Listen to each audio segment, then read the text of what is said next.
Local News 4 is your local election headquarters, and we are on day 3 of early voting here in New York. Joining us now to talk about how early voting is going so far is Erie County Democratic Elections Commissioner Jeremy Zellner. Jeremy, thank you so much for being here this afternoon. Absolutely. So as Dave mentioned, day 3 is underway. How did the weekend go?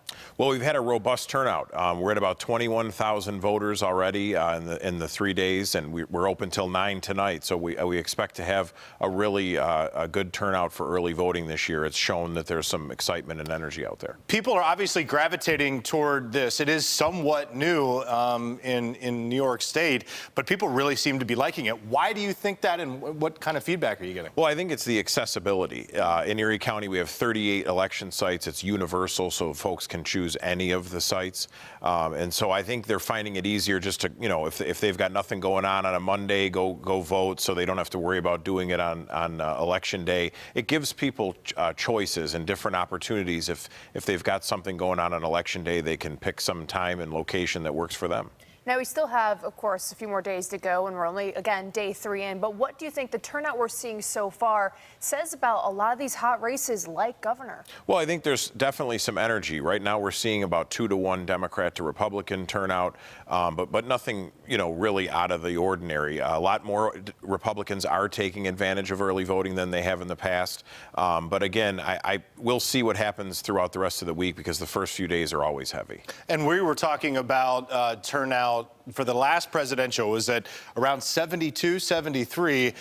Is there a chance, here we are in the midterms, that it's even going to approach 70? I don't think so. Even though we have a big governor's race, I don't think we're going to see those kind of numbers. Yeah. Widen the lens a little bit. Across the U.S., of course, we're hearing voter intimidation concerns in cases. Are we seeing anything like that here, or really are there any concerns? We don't. We haven't seen any. Back in 2016, we heard that there were going to be issues. There wasn't any.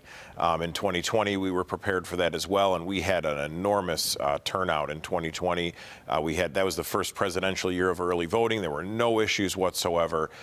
We don't really expect it, but we're prepared for it. If someone comes into a polling place and they're breaking the law, they will be dealt with, and that's all there is to it. Regardless of whether turnout is exceedingly high or exceedingly low, there is the chance that we could get more results a little bit earlier or once the polls close on Election Day. Can you talk about why that is? Well, we passed a state law this year that allows us to process the absentee ballots ahead of Election Day so that we can count them on election night and put out the results so that we're not waiting around for results for a week or two.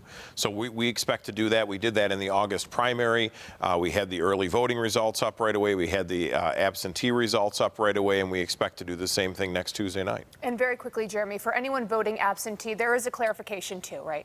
Well, they can postmark their ballot between now and Election Day, but if they have an absentee, they can't go vote at the polling place this year. That rule has changed, but they can drop it off at any of our early voting sites through early voting, or on Election Day, they can take it to any site, any election site on Election Day. Democratic Elections Commissioner Jeremy Zellner. Jeremy, thank you so much for being here. Best of luck here in the next couple of weeks. Thank you both.